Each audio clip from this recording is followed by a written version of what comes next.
Welcome to my channel. నేను మీ పావని. ఈరోజు recipe వచ్చేసి ములక్కాడతో ఉల్లికారం. ఈ ములక్కాడ ఉల్లికారంలో కొద్దిగా నెయ్యి వేసుకొని తిని చూడండి. అబ్బా ఎంత బాగుంటుందో అని మీరే అంటారు. మరి తయారీ విధానం చూద్దాం.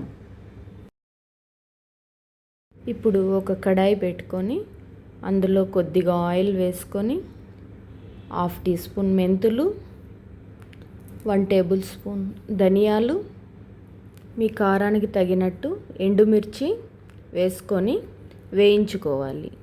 లో ఫ్లేమ్లో పెట్టుకొని వేయించుకోవాలి, లేకుంటే కలర్ చేంజ్ అయిపోతాయి. ఇలా వేయించుకున్న తర్వాత ఒక ప్లేట్లోకి తీసుకొని చల్లార్చుకోవాలి. మళ్ళీ ఇందులో కొద్దిగా ఆయిల్ వేసుకొని ఆవాలు, జీలకర్ర, శనగపప్పు ఇవి కొద్దిగా కలర్ చేంజ్ అయ్యాక సన్నగా కట్ చేసి పెట్టుకున్న ఉల్లిపాయలు వేసుకొని ఫ్రై చేసుకోవాలి. తర్వాత కరివేపాకు వేసుకొని ఫ్రై చేసుకోవాలి. ఇలా ఫ్రై చేసుకున్న తర్వాత కట్ చేసి పెట్టుకున్న ములక్కాడలు వేసుకోవాలి.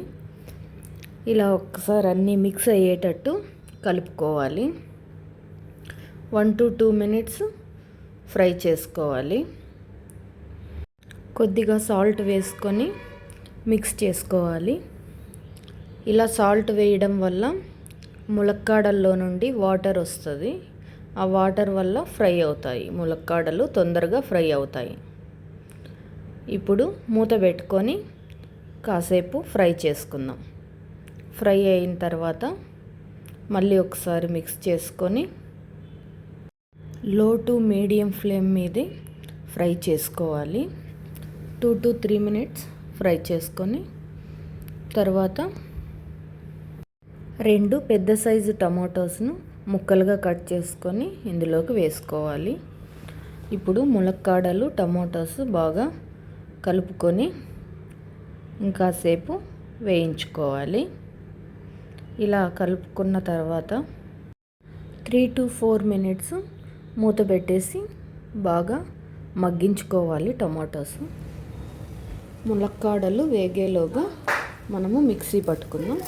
వేయించి పెట్టుకున్నవి మిక్సీ జార్లోకి వేసుకొని 2 మీడియం సైజు ఉల్లిపాయలు ఇలా పెద్ద ముక్కలుగా కట్ చేసుకొని వేసుకోవాలి. తర్వాత వెల్లుల్లి రెబ్బలు వేసుకోవాలి. కొద్ది చింతపండు వేసుకొని మిక్సీ పట్టుకోవాలి. మెత్తని పేస్ట్ లాగా వేయకూడదు, ఇలా కచ్చా పచ్చాగా ఉండాలి. ఇప్పుడు ములక్కాడలు ఒకసారి కలుపుకుందాము. ఇలా టమాటోస్, ములక్కాడలు బాగా మిక్స్ అయ్యేలాగా కలుపుకోవాలి. ఇప్పుడు ఇందులోకి కొద్దిగా పసుపు, ములక్కాడలు కొద్దిగా ఉడకాలి, కొంచెం పచ్చిగున్నట్టున్నాయి. కొద్దిగా ఇందులోకి వాటర్ వేసుకోవాలి. మరీ ఎక్కువ వేసుకోకూడదు, కొద్దిగా వేసుకొని నీళ్ళంతా ఇంకిపోయేంత వరకు ఒక 3 to 4 మినిట్స్ ఫ్రై చేసుకోవాలి. ఇలా కలుపుకున్న తర్వాత మళ్ళీ మూత పెట్టి ఉడికించుకోవాలి. ఇప్పుడు ములక్కాడలు మొత్తం ఉడికిపోయాయి. ఇప్పుడు ఇందులోకి మిక్సీ చేసి పెట్టుకున్న ఉల్లిపాయ కారం వేసుకుందాం. ఈ కారం మొత్తం బాగా మిక్స్ అయ్యేలా కలుపుకోవాలి.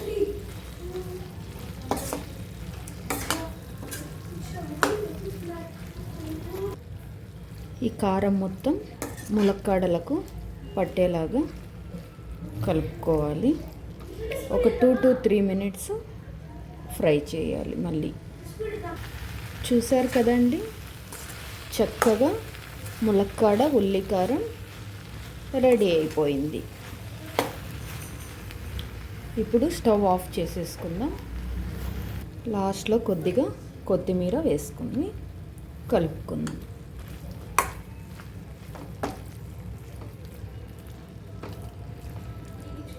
ఎంతో టేస్టీగా, ఈజీగా అయిపోయే ములక్కాడ ఉల్లికారం రెడీ. ఇప్పుడు సర్వింగ్ బౌల్లోకి తీసుకుందాం. అంతేనండి, చాలా ఈజీగా చేయొచ్చు. రైస్లో కలుపుకొని తిని చూడండి, చాలా టేస్టీగా ఉంటుంది. మరి ఈ వీడియో కనుక నచ్చినట్టయితే ప్లీజ్ లైక్ చేయండి. అలాగే రోజీ రచన ఛానల్ని సబ్స్క్రైబ్ చేయండి. Thank you for watching.